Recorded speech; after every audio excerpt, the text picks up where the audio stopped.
O Mother Nui, stretch high above this valley. Your starry body is our glory.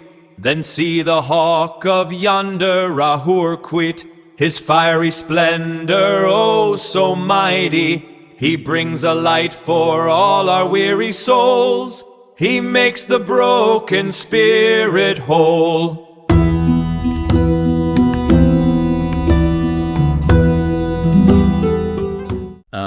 If you think the Buddhist Noble Eightfold Path is just, some generic mandate to be a good person, you're actually missing the exact psychological bridge that turns your thoughts into reality. Welcome to today's deep dive. We are unpacking right intention, or Sammasankappa. Right, exactly. It's the second pillar of the path, and, it's the specific mechanism moving you from intellectual understanding to actual ethical action.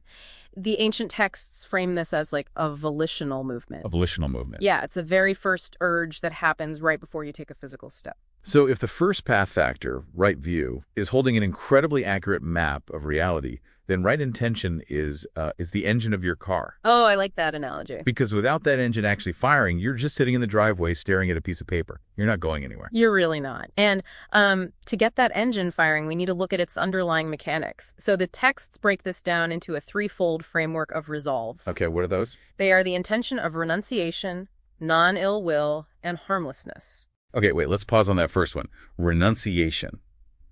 Because, to a modern ear, that sounds like a massive, joyless bummer. Oh, absolutely, yeah. It evokes this image of, giving up all your stuff, selling your car, moving into a cave somewhere. Right, but the sources actually correct that misconception. They reframe renunciation not as a loss, but as a sort of a trade-up. A trade-up, like an upgrade. Exactly. You aren't rejecting life. You're shifting your values from having to being.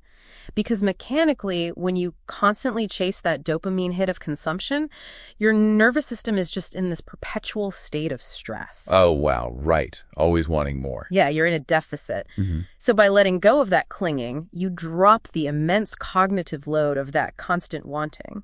And the absence of that stress creates a vacuum. Ah. And that vacuum is naturally filled by a highly refined, immense inner joy. Dropping that cognitive load sounds ideal, obviously.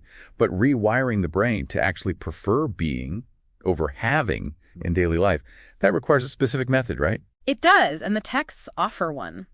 They describe a pre-Enlightenment mind hack used by the Buddha himself. The cowherd thing, right? Yes. He essentially acted like a cowherd. He sorted his thoughts into, wholesome and unwholesome buckets. Right. Treating the bad thoughts like a cowherd, gently poking cows away from a farmer's crops. Yeah. Just to redirect. No, harsh suppression. Exactly. And the brilliance of that cowherd method is how much it mirrors modern psychology. Wait, really? Like what? Like cognitive behavioral therapy or acceptance and commitment therapy. When you gently redirect a thought rather than aggressively suppressing it, you actively starve the old neural pathway. So you starve the old pathway of attention and reinforce a new one. Yes. You stop obsessing over future goals, the what I want to get, and you focus entirely on present intentions, how I am choosing to be right now. Oh, I see. So it's shifting from, say, I need to win this argument to I intend to communicate clearly. Perfect example, which really demonstrates why this framework doesn't just stay confined to the meditation cushion. It bleeds into the cubicle. Exactly. Because it changes your fundamental neural responses, it inevitably transforms your external relationships. Which brings us to what the sources call intentional leadership in the workplace.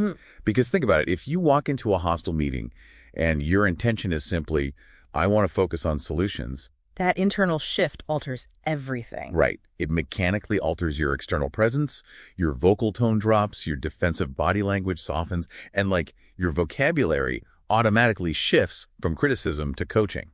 You bring a deliberate architecture to the room rather than just reacting to the chaos. Yeah. And the culmination of all this practice is moving from mundane to super mundane intention. Okay, define mundane intention for us. So mundane intention is doing good things, sure, but doing them because you want a reward, like good karma, a favorable reputation, maybe a tax write-off. So there's still an ego driving the car. Exactly. There's an ego wanting something back. So super mundane is what? Removing the ego entirely from the driver's seat? Completely. The texts describe it as doing good for nothing. Doing good for nothing. I love that phrasing. It's a state of pure, selfless action.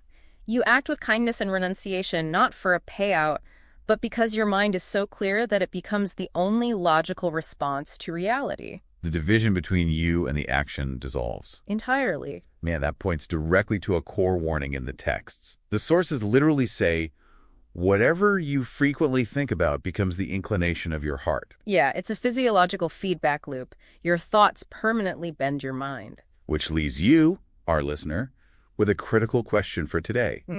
If your thoughts are the steering wheel shaping the physical structure of your brain, I want you to consider the digital spaces you inhabit. Oh, that's a really good point. Right. How often are algorithmic social media feeds acting as artificial cowherds? Quietly poking your thoughts into unwholesome buckets without your consent.